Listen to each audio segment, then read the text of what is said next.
Hello, my wonderful and amazing people. I greet you in the name of God and I bring you all good tidings. Yes, I brought this interview to you people so that you all will listen to Benedicta. The interview she had like almost 12 years or 13 years ago is back online, is back on social media, is trending. So before I do that, before the interview play, please, if you know you have not subscribed to my YouTube channel, please do subscribe and follow me. And like, share, and comment. Leave your comments. Let me know what you think about this Daddy Freeze and his adultery or adultery saga that is going on, so that we'll help him to analyze it. We actually don't know the truth, but I think what I'm thinking, I hope that's not what it is. I'm thinking it was you and Judy Obasi. I don't want to conclude yet until I get my facts, because I like to bring facts, not just make up story and tell the story. Please listen to this interview and be the judge for yourself. Then we'll come back and analyze this interview. Thank you, my people. God bless you. Don't forget to subscribe. Production and the industrial catering as of the business that might have shares of the company that I gave to my ex-husband, Mr. Paul Ochenio Odekina of Total ENP. I think he's the executive Benedicta, general manager, human resources, Total ENP. Dr. Freeze's I gave him 20% of the company. Willingly, you know how you want to start a business and you don't want to be selfish. You want everybody to have a part of it. So when I filed for the divorce, I asked for my 20% to be given back to me. And I can tell you ever since then, Dictachi Foods has not known peace. So with everything that happened or that ensued from that, we just had no option but to stop production of yogurt, bread production, and the industrial catering aspect of the business. We had to shut down everything, not because the court asked us to, but because of the constant harassment we kept getting from Mr. Paul Odekina, irrespective of the court asking him to stay clear of the premises until judgment is given. I am the managing director, CEO of Dictachi Foods Nigeria Limited. So despite the constant harassment from Mr. Paul Ochenio Odekina of Total, you know, he I think sometime last month or last 2 months, there was a break into my factory. That was last year. That was last year, I think late last year. The factory premises was boggled.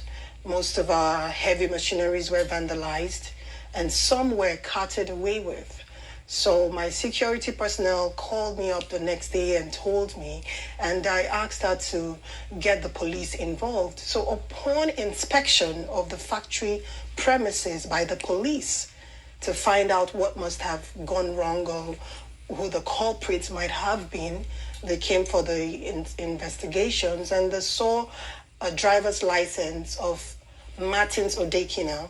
Now, Martins Odekina happens to be the younger brother of my ex-husband, Mr. Paul Odekina. So his driver's license was found in my company premises. Now, my company premises has been locked up by me and the key given to my security personnel. And myself, I'm the only one with the key. So how come his driver's license was found at the site of the crime? You know, it was found in my company premises. So I have a photocopy of the driver's license, and the original was kept by the police officer. He took it to the police station, Amadiama. I think the police station at Amadiama, because they were the ones that came to investigate what could have happened in my factory. So it didn't just stop there, you know. Right now, I think 2 days ago, I got a call from my security guard telling me that he came to the premises. Who is the he now? Paul Odekina, Your ex-husband. Of Total, my ex-husband. He came to the premises 2 days ago, informing them that he was coming on Monday. That's today. He's going to be there today to get them arrested.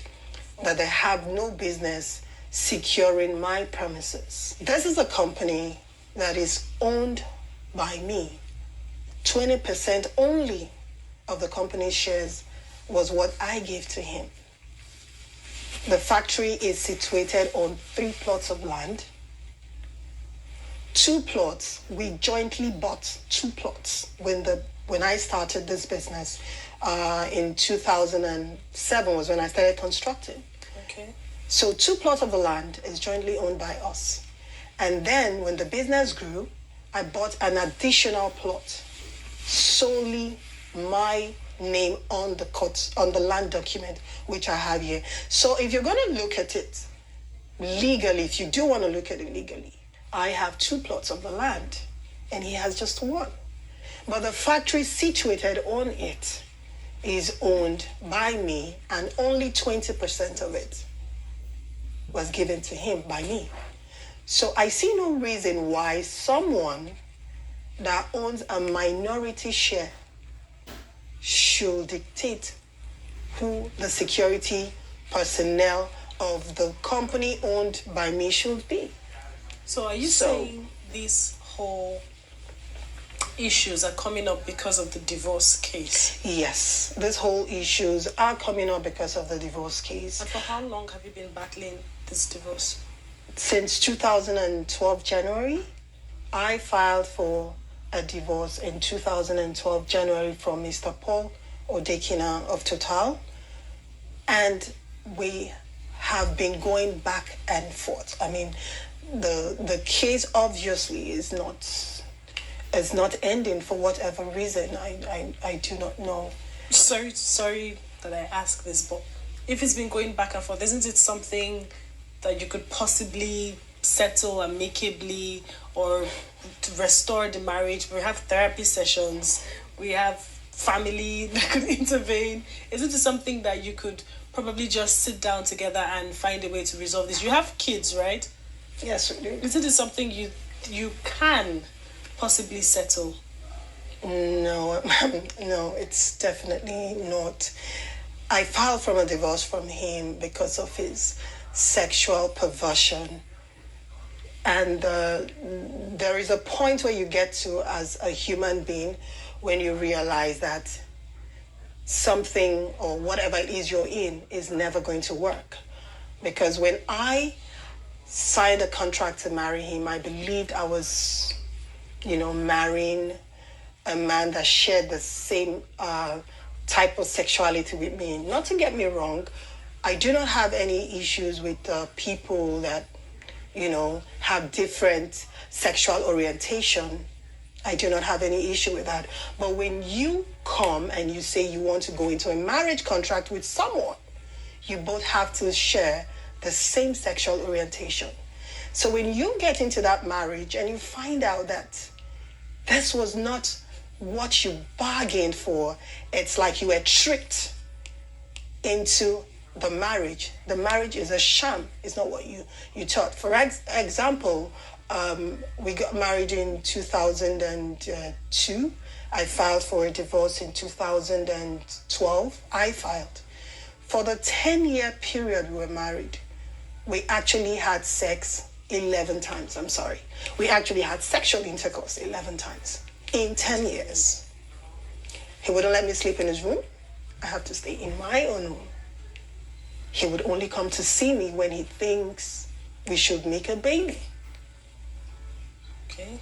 Way into the marriage, I caught him red-handed in gay sex. I walked into him in our living room, and I think at about 1:40 a.m. with a guy I don't really know who he is, but he obviously walked in with that person at that time of the night. And I walked into them in our living room. And I can tell you, it was a struggle. We live in a society where you have to do everything as a woman to preserve your life.